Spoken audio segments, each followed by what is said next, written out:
ভারতের স্বাধীনতা সংগ্রামের ইতিহাসে যে ঘটনাটা সবচেয়ে বেশি রহস্যজনক সেটা হচ্ছে নেতাজি সুভাষচন্দ্র বোসের অন্তর্ধান। সময়টা ছিল 1945-এর মাঝামাঝি। দ্বিতীয় বিশ্বযুদ্ধ তখন প্রায় শেষ হতে চলেছে, কেননা হিটলার অলরেডি আত্মহত্যা করেছে, আর আমেরিকা জাপানের দুটি শহর হিরোশিমা এবং নাগাসাকির উপর দুটি পারমাণবিক বোমা নিক্ষেপ করেছে। দিনটা ছিল 6 আগস্ট 1945, আর এর কয়েকদিন বাদেই 15 আগস্ট 1945 জাপান সম্পূর্ণরূপে মিত্রশক্তির কাছে আত্মসমর্পণ করে। নেতাজি তখন সিঙ্গাপুরে। উনি খবর পেলেন এবং খবর পেয়েই চলে এলেন ব্যাংককে এবং ব্যাংকক থেকে ভিয়েতনামের সাইগনে। ওনার উদ্দেশ্য ছিল রাশিয়ার সঙ্গে সংযোগ স্থাপন করা, কেন উনি বুঝতে পেরেছিলেন যে বিশ্বযুদ্ধে পরাস্ত জাপান আর কোনোভাবেই আজাদহিন্দ ফৌজকে কোনো রকম সাহায্য করতে পারবে না। উনি সাইগন থেকে একটা জাপানি বোমারু বিমানে চড়ে বসলেন, যেটা যাচ্ছিল মাঞ্চুরিয়া বলে একটা জায়গায়। এই মাঞ্চুরিয়া হচ্ছে রাশিয়ার বর্ডারে একটা ছোট্ট দেশ, যেটা তখনও জাপানের অধীনে ছিল। ওনার এই যাত্রায় ওনার সঙ্গে ছিলেন হাবিবুর রহমান আর বেশ কয়েকজন জাপানি মিলিটারি। দিনটা ছিল 18 আগস্ট 1945। ওই বোমারু বিমান ভিয়েতনাম থেকে তাইওয়ান আসে। তাইওয়ানের তাইপেই শহরের কাছে তাইহুকু বলে একটা জায়গায় প্লেনটা অবতরণ করে। উদ্দেশ্য ছিল জ্বালানি ভরা। এই পর্যন্ত সব ঠিকঠাক আছে, কিন্তু এরপরে যে ঘটনাগুলো ঘটে তাতে রহস্য ঘনীভূত হয়। যা জানা যায় যে তাইহুকুতে জ্বালানি ভরার পর বিমানটা আবার আকাশে ওড়ে, কিন্তু আকাশে ওড়ার একটু পরেই তাতে যান্ত্রিক গোলযোগ দেখা যায় এবং বিমানটি মাটিতে আছড়ে পড়ে। সঙ্গে সঙ্গে বিমানটিতে আগুন ধরে যায় এবং নেতাজি এবং হাবিবুর রহমান কোনো মতে সেই অগ্নিদগ্ধ বিমান থেকে বাইরে বেরিয়ে আসেন। কিন্তু নেতাজির গায়ে তখন সম্পূর্ণরূপে আগুন জ্বলছে। হাবিবুর রহমান সে আগুন নেভানোরও চেষ্টা করেন এবং তারপর তাকে একটা কাছেই সামরিক হসপিটালে নিয়ে যাওয়া হয় এবং সেখানেই তার মৃত্যু হয়। নেতাজির মৃত্যুর এই যে ন্যারেটিভ, এটা নিয়ে কিন্তু অনেক মতবিরোধ আছে। অনেকের মতে 18 আগস্ট 1945 তাইহুকুতে কোনো বিমান দুর্ঘটনাই ঘটেনি, ওটা ছিল একটা সাজানো ঘটনা, কেননা পরবর্তীকালে ওই বিমান দুর্ঘটনার কোনো প্রমাণ পাওয়া যায়নি। তাদের মতে নেতাজি খুব ভালোভাবেই রাশিয়া পৌঁছে গিয়েছিলেন, কিন্তু রাশিয়াতে পৌঁছানোর পর রাশিয়ানরা তাকে বন্দি করে এবং তার উপর অকথ্য অত্যাচার করে। আবার অনেকের মতে নেতাজি ছদ্মবেশে ভারতবর্ষে পালিয়ে আসেন এবং উত্তরপ্রদেশের ফৈজাবাদে গুমনামি বাবা নাম নিয়ে এক সাধুর জীবন যাপন শুরু করেন এবং 1985 সালে এই গুমনামি বাবারও মৃত্যু হয়। নেতাজির এই অন্তর্ধান রহস্য ভেদ করার জন্য স্বাধীনতার পরে পরপর অনেকগুলো কমিশন এবং কমিটি গঠন করা হয়, যেমন 1956 সালে শাহনওয়াজ কমিটি, তারপরে 1970 সালে খোসলা কমিশন এবং 1999 সালে মুখার্জি কমিশন। কিন্তু এই সমস্ত কমিশন বা কমিটি কোনোদিনই কোনো ঐক্যমতে এসে পৌঁছতে পারেনি। তবে হাবিবুর রহমান এই শাহনওয়াজ কমিটি এবং খোসলা কমিশনের সামনে যে সাক্ষ্য বয়ান দেন, তা যদি সত্যি বলে মনে করি, তাহলে নেতাজি ওই বিমান দুর্ঘটনাতেই মারা গেছেন এবং সামরিক হসপিটালে তার মৃত্যুর পর কাছেই তার শেষকৃত্য সম্পন্ন করা হয় এবং তারপরে তার চিতাভস্য টোকিওতে নিয়ে যাওয়া হয় এবং টোকিওতে রেঙ্কোজি টেম্পেলে সেটা সংরক্ষিত করা হয়। হাবিবুর রহমানের যে সাক্ষ্য বয়ান, সেটা অস্বীকার করার কোনো কারণ নেই, কেননা তিনি ছিলেন নেতাজির একমাত্র সঙ্গী এবং শেষ সাক্ষী। নেতাজির একমাত্র কন্যা অনিতা বোস, তিনিও মনে করেন যে নেতাজি ওই 18 আগস্ট 1945 বিমান দুর্ঘটনাতেই মারা গেছেন এবং রেঙ্কোজি টেম্পেলে যে চিতাভস্য রয়েছে সেটা নেতাজি সুভাষচন্দ্র বোসেরই চিতাভস্য। তো জাপানে যখন আমরা এসেই পড়েছি, তো চলুন যাই রেঙ্কোজি টেম্পেলে, সেখানে আমরা নেতাজির প্রতি আমাদের শ্রদ্ধা জ্ঞাপন করি। এটা ছিল আমাদের জাপান ভ্রমণের 3rd ডে। সকাল সকাল বেরিয়ে পড়েছি, হোটেলের পাশেই টুলিস কাফেতে এসেছি ব্রেকফাস্ট করতে, আর এই হচ্ছে আমাদের ব্রেকফাস্ট।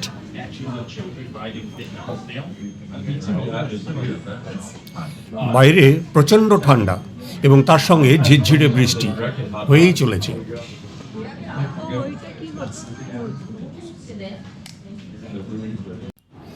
আমরা হাঁটতে হাঁটতে চলে এসেছি শিনজুকু স্টেশনে। এখান থেকে আমরা ট্রেন ধরব। শিনজুকু স্টেশন এটা পৃথিবীর ব্যস্ততম স্টেশন, কিন্তু লোকজন প্রচণ্ড ডিসিপ্লিনড। দেখুন সবাই এসকালেটরের একটা সাইডে কিভাবে লাইন দিয়ে দাঁড়িয়ে আছে।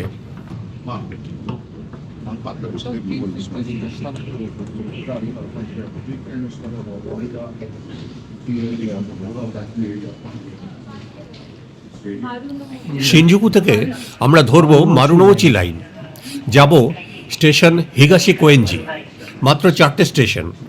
ওখানেই রয়েছে রেঙ্কোজি টেম্পল।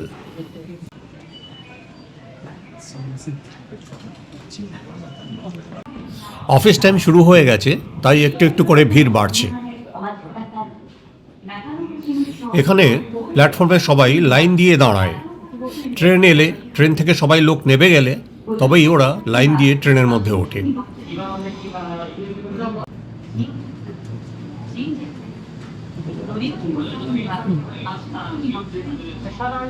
সব লোক নামলো, তারপর আমরা উঠবো।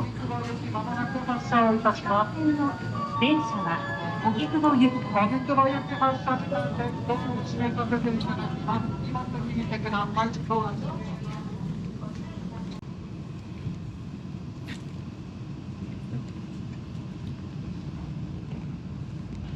次は西新宿。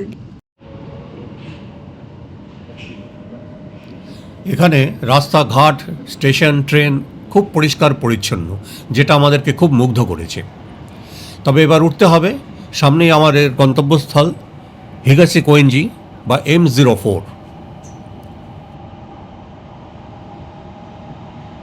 左側です。あまり東高円寺 M4。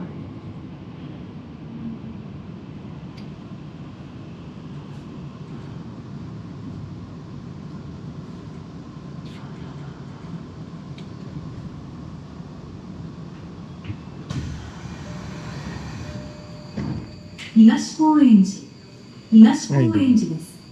乗り降りの際には足元にご注意ください。一番線の電車は荻窪行きです。ドアが閉まります。ご注意ください。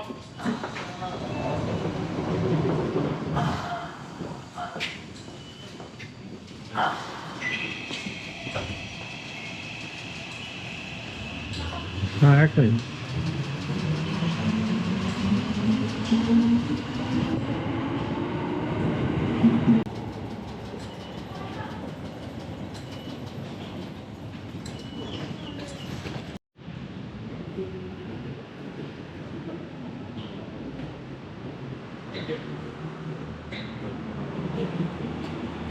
স্টেশন থেকে বেরিয়ে এসেছি। এবার গুগল ম্যাপ ধরে আমাদের এগোতে হবে। Google map.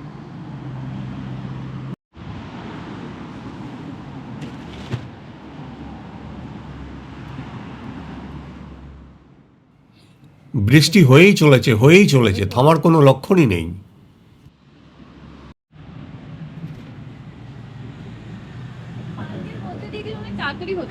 পার্কের মধ্যে দিয়ে তা চল তাহলে। ও ইয়ে ছেলেটা গেল ওখান দিয়ে। হ্যাঁ হ্যাঁ, রাস্তা আছে ভালো।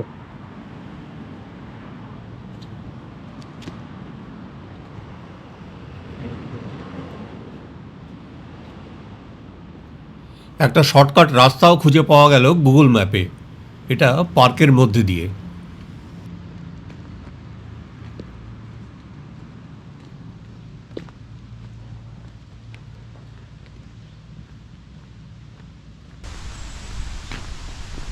এই দেখ লিসা, সাকুরা। এটা তো বাস্কেটবল গ্রাউন্ড। ফুটবল, হ্যাঁ বাস্কেটবল না ফুটবল। ও সারা মাঠে ফুল।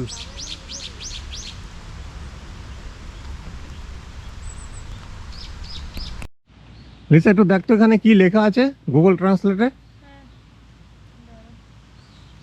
জাপানিজে কোনটা এটা? হ্যাঁ এটাই দেখ, এটা উপর থেকে নিচে কিরম লেখা। For safety reasons, entry and passage is prohibited during school hours, 8 a.m. to 4 p.m. ওকে।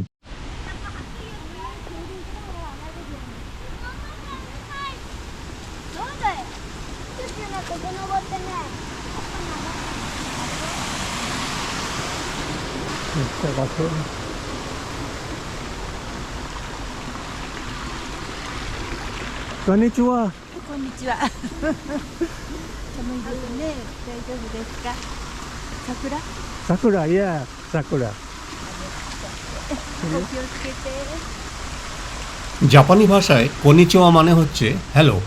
উনি আমাদেরকে সাকুরা মানে চেরি ব্লসম দেখতে বললেন। পার্কটা সত্যিই খুব সুন্দর, চারিদিকে অজস্র ফুল ফুটে আছে, কেননা এটা চেরি ব্লসম সিজন। সাকুরা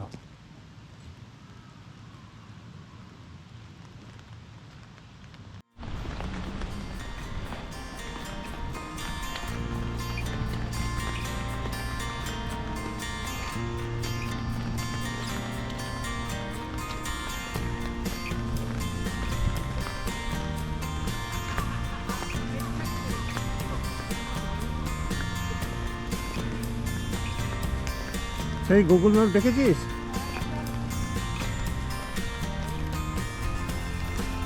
জল জুতো ভিজে যাবে। এই একটা মাছ রে,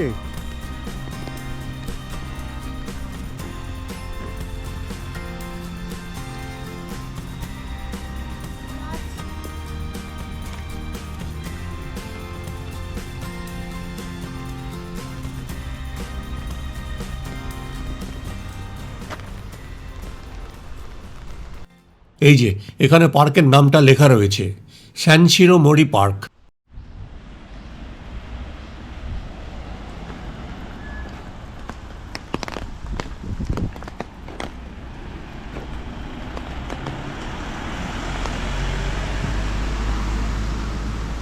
পার্ক থেকে বেরিয়ে গেছি, এবার একটা পাড়ায় ঢুকছি মনে হচ্ছে।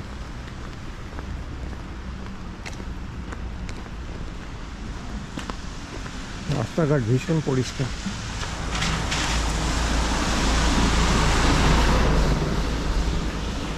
আমরা গুগল ম্যাপ দেখে দেখে এগিয়ে যাচ্ছি রেনকোজি টেম্পলের দিকে।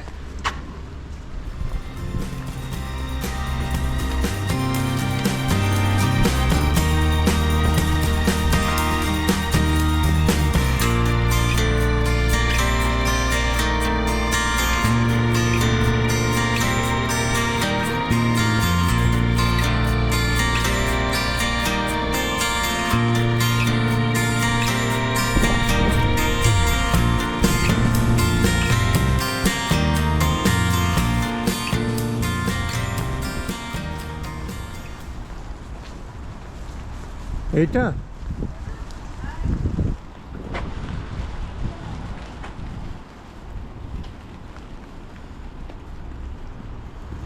এইটা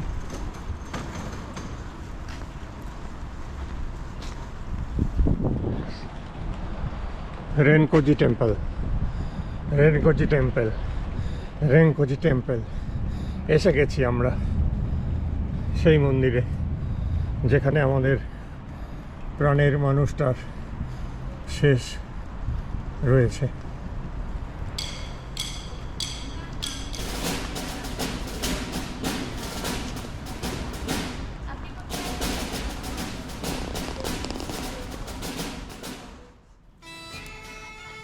সামনে একটা নেতাজির আবক্ষ মূর্তি রয়েছে।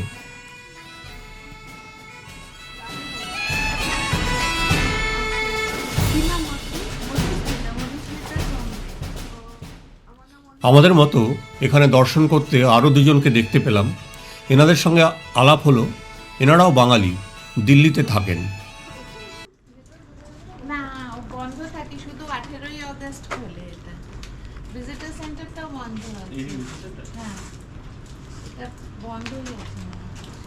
ও, সারা বছর বন্ধ থাকে? হ্যাঁ, ওই একদিনই খোলে। আর ভিজিটার থেকে এন্ট্রি করে না। ওই করে।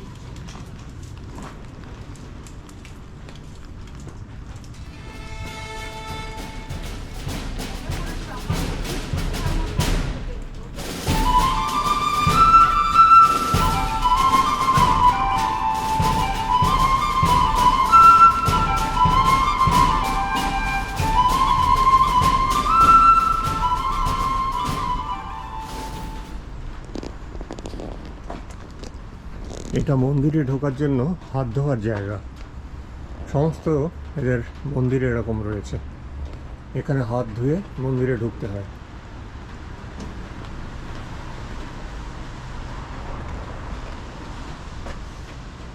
খুবই ইমোশনাল লাগছে, কিন্তু মন্দির বন্ধ। ওই বছরে একদিনই নাকি খোলে, অগাস্ট মাসে।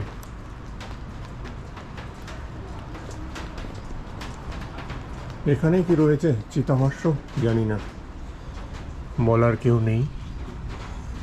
ভেতরে কিছু দেখা যাচ্ছে না।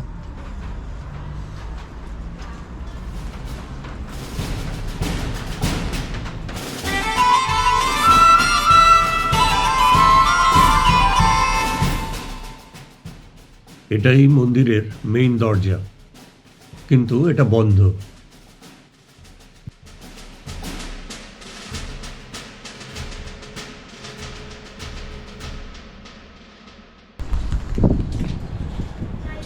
এখানে একটা নোটবুক রয়েছে, যেটা মনের কথা লিখে যেতে পারে।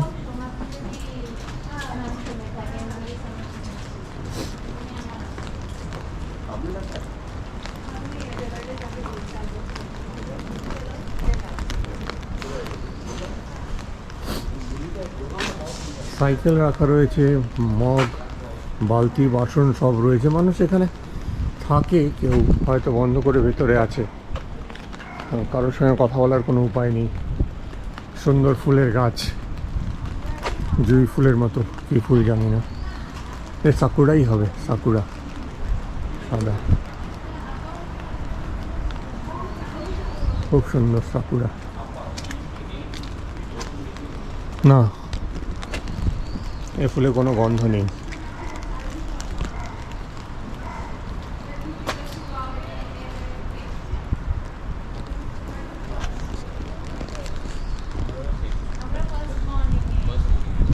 হ্যাঁ, দেখ তো কি লেখা আছে, গুগল ট্রান্সলেট। সুভাষ চন্দ্র বোস, ঠিক করে ট্রান্সলেট হচ্ছে না এটা নাম বলে। সুভাষ চন্দ্র বোস, আচ্ছা। আর এদিকে কি লেখা আছে, দেখ এদিকে, এই যে এই লেখাটা বড়টা। The success Nemesis Bastage Trabos Monument, মনিউমেন্টের নাম সুভাষ চন্দ্র বোস মেমোরিয়াল। আচ্ছা, সুভাষ চন্দ্র বোস মনিউমেন্ট, এটা লেখা। এখানে পাথরের ফলকে অনেকের নাম ও তার বার্তা লেখা রয়েছে, যারা এই মন্দির দর্শন করেছেন। যেমন 13ই অক্টোবর 1957 সালে জওহরলাল নেহেরু, 26শে জুন 1969 সালে ইন্দিরা গান্ধী এবং 9ই ডিসেম্বর 2001-এ Atal Bihari Vajpayee. Netaji, we miss you, we need a leader like you.